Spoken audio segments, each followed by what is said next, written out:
Tere taas, hakkame jälle edasi lugema, et leheküljed muudkui lähevad. Põnev, mis siin edasi saab siis nüüd? Arvustamine ühenduse loomisena. Inimesed kasutavad arvustamist, et üritada sinu maailma kuidagi mõjutada. Nad kasutavad seda, et luua sinuga side või sinust kaugeneda. Nad otsivad võimalusi sinu arvustamiseks, et endale selgeks teha, kuidas nad on sinuga seotud ja kinnitada teie kahe vahelist kaugust. Ma sain selle juba ammu selgeks, kui tutvustasin teineteisele kaht oma parimat sõpra. Nad otsustasid mind arvustada ja oma sõprusringist kõrvale jätta. Mõne aja möödudes ei olnud ma enam kummagi sõber. Nad kasutasid iga arvustust, mis neil minu kohta oli, et leida omavahel ühine keel ja kõrvaldada mind oma elust. Sama teevad ka mõned paarid. Kas sul on olnud sõpru, kes jäid su sõpradeks vaid kuni oma abiellumiseni? Pärast seda muutusid sina ühtäkki nende silmis vallaliseks inimeseks, kes polnud enam nende ellu teretulnud. Seda juhtub sageli, sest paarid tahavad aega veeta teiste paaridega.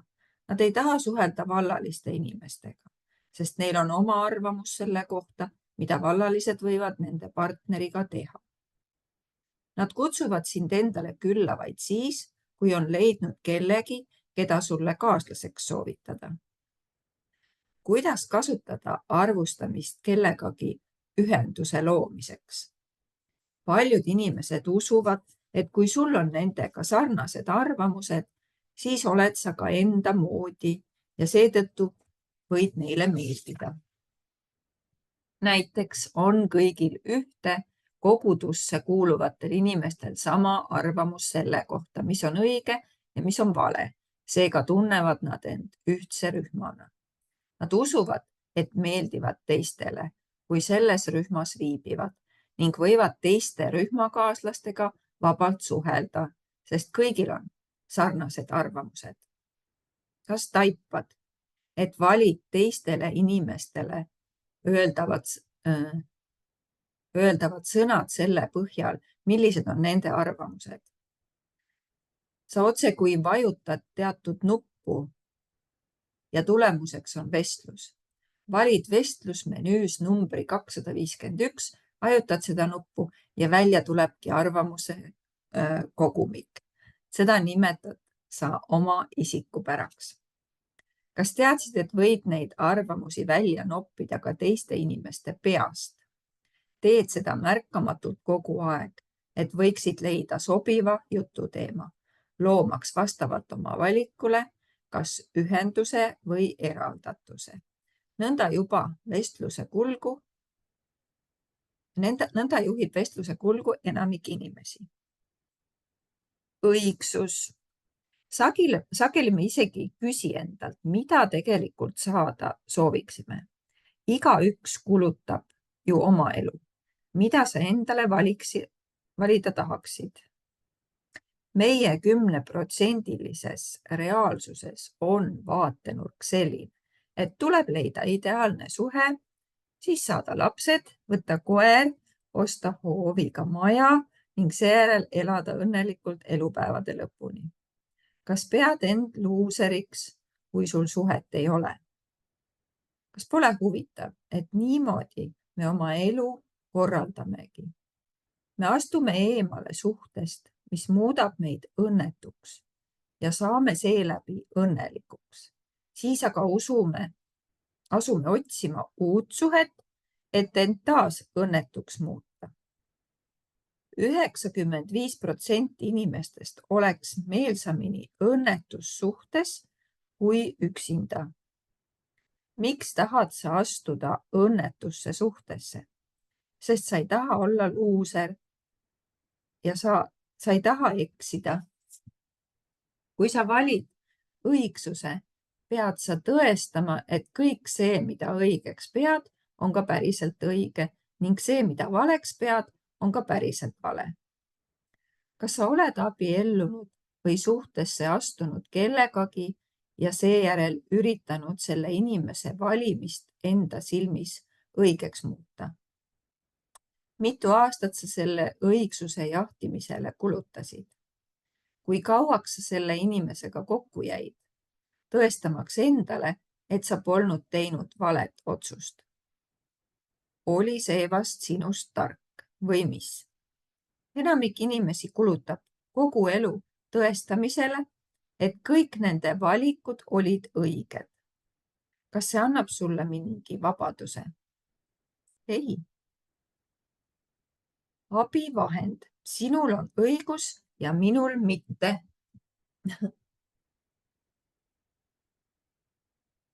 Mis siis, kui peaksid valima õigsuse ja vabaduse vahel? Kumma kasuks sa otsustaksid? 99% küsitletud inimestest valis õigsuse. Nad eelistaksid meelsamini õigsust kui vabadust.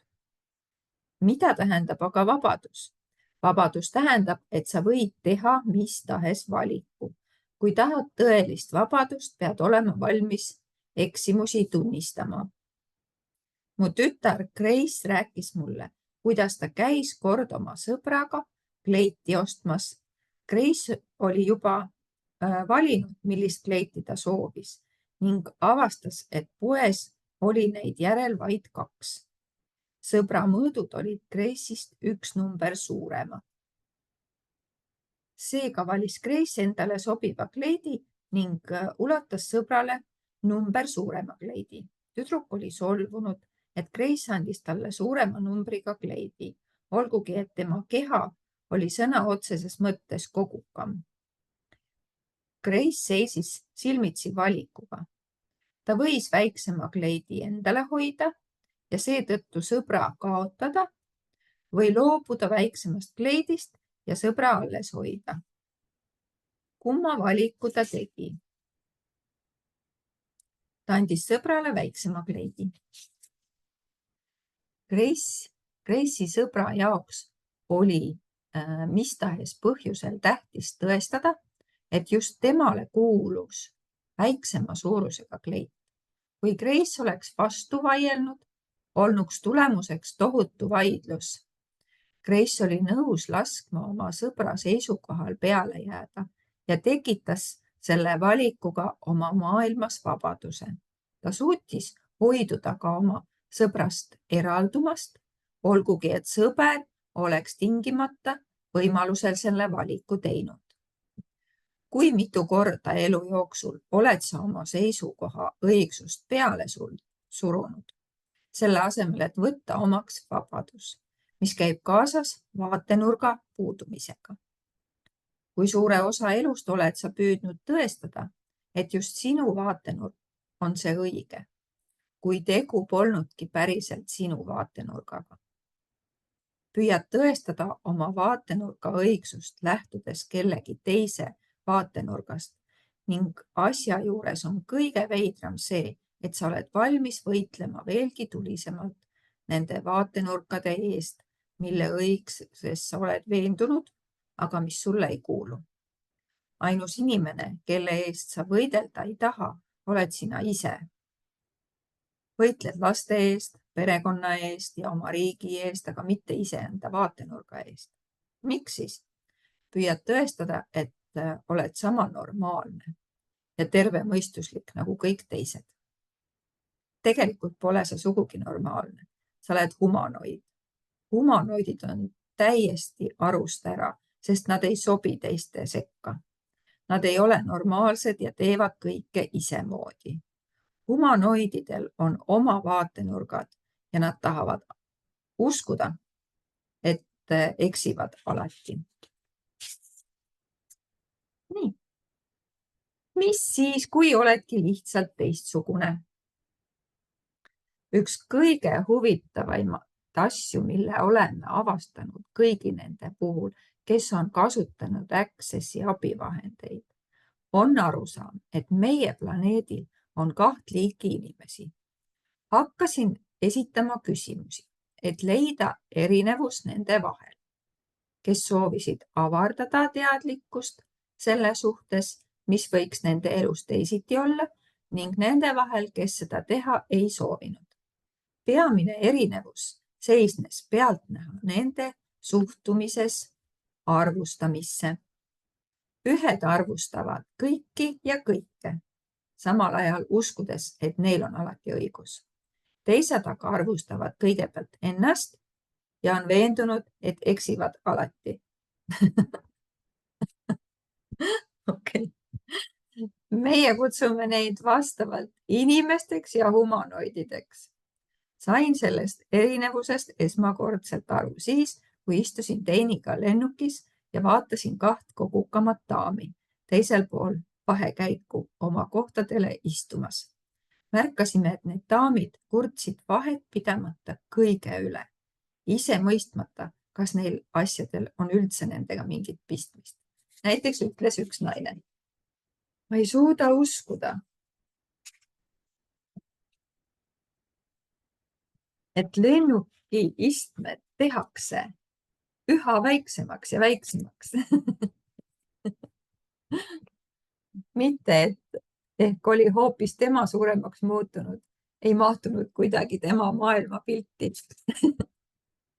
Ta oli veendunud, et lennukifirma on talle ülekohut teinud. Mulle valmistas selline käitumine huvi ja ma küsisin endalt, mis on nende naiste juures teisiti? Ja vastus oli, nad on lihtsalt inimesed.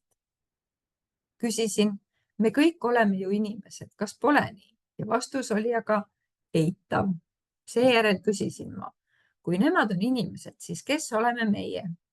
Mind vapustas mõistmine, et need naised sellel lennukil olid inimesed, aga Tein ja mina olime teistsugused.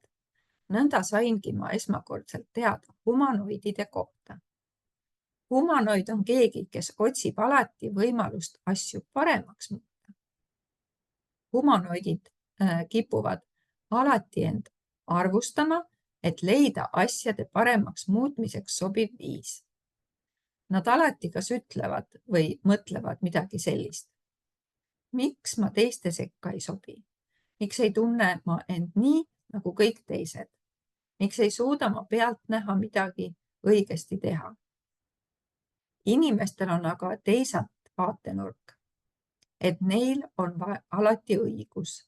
Kõigi teiste arvamused on valed ning kui teised vaid nende eeskuju järgiks, oleks kõik korras. Kõik, mis nõuab neilt muutumist, on vale. Inimeste vaatenurga kohaselt pole mingeid muid võimalusi olemaski, kui keegi sind lõputult ja ööpäevaringselt arvustab, võib kohe öelda, et tegemist on inimesega. Accessi programmi eesmärk seisneb tavaliselt selles, kuidas päästa hädalised sellest labürindist, kuhu nad lõksu on jäänud. Aga mõned ei näi oma labürindist olevat mingit väljapääsu. Just nemad ongi inimesed. Kas tunned nende kirjelduste põhjal ära mõne oma tuttava või tunned sa ära iseenda? Tähtis on aru saada, et mis tahes teadlikkus inimeste ja humanoidide kohta ei tähenda, et peaksid üht pidama teisest paremaks. See info on sulle esitatud üksnes selleks, et aidata sul lõpetada enda arvustamine ja oma seisukohtade valeks pidamine ning lubada sul näha, et oled lihtsalt teistsugune.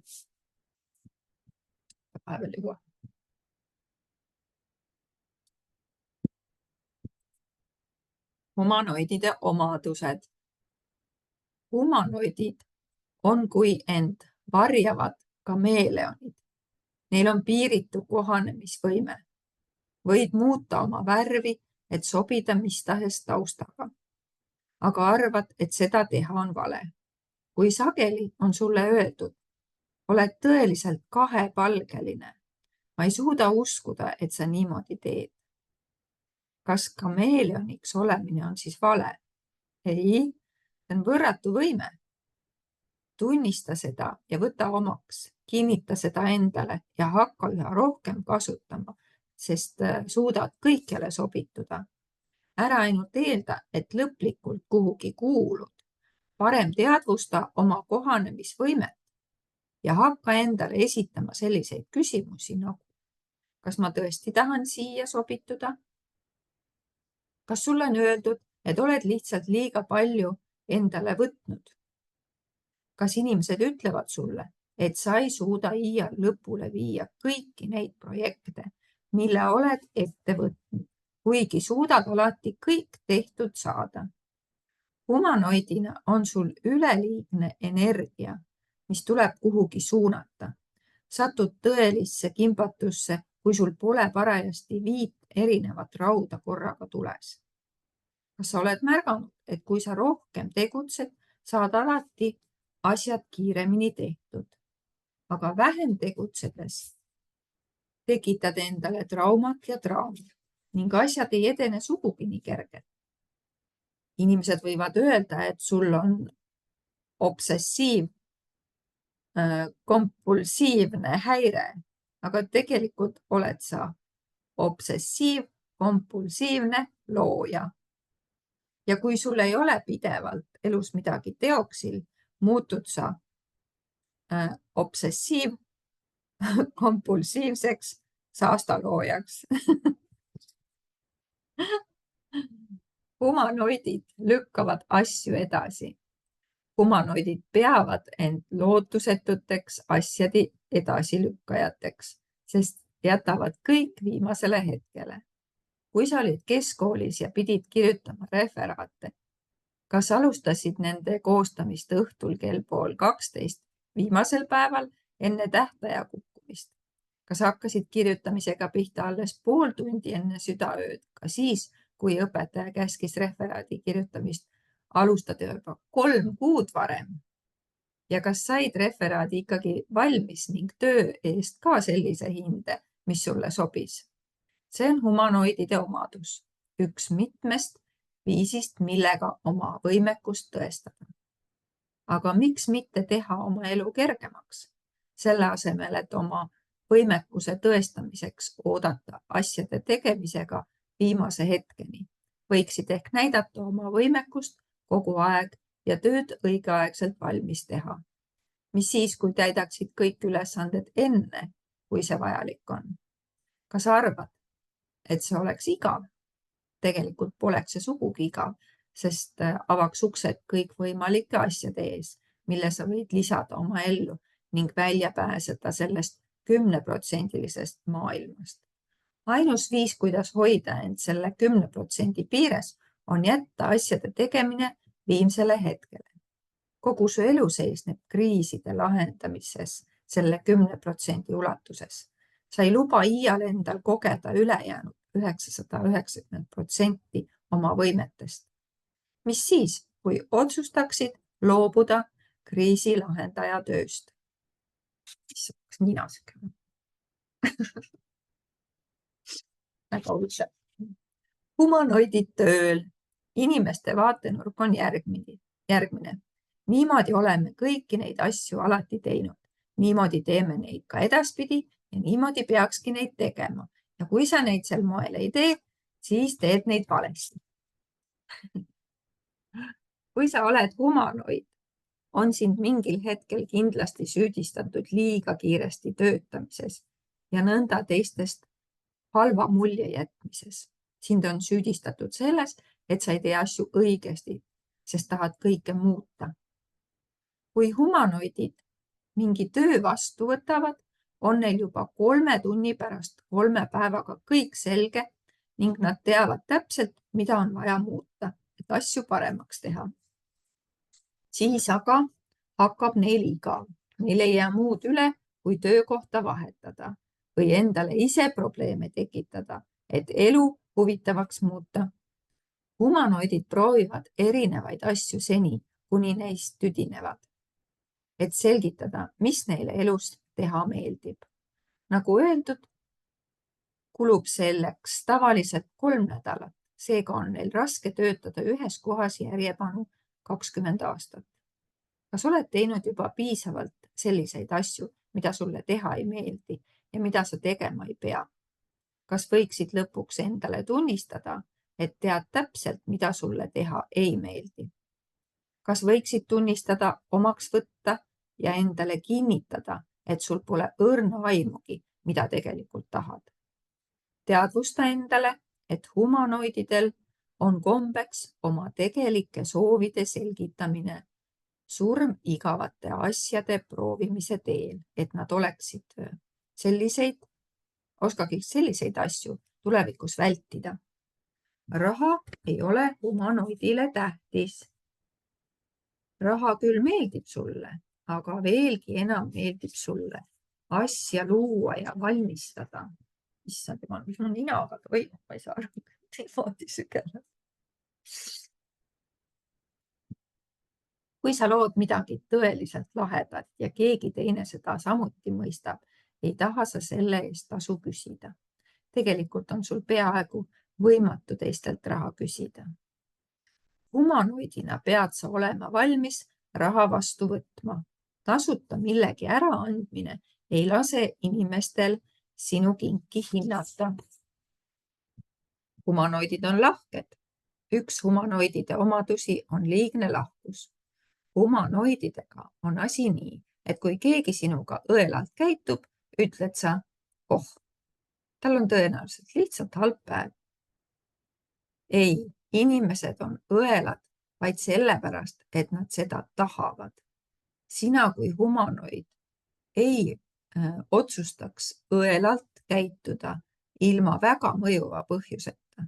Seega püüad sa teisi õigustada sellega, et nendega pidi juhtuma midagi kohutavat, kuna nad otsustasid sellise valiku teha.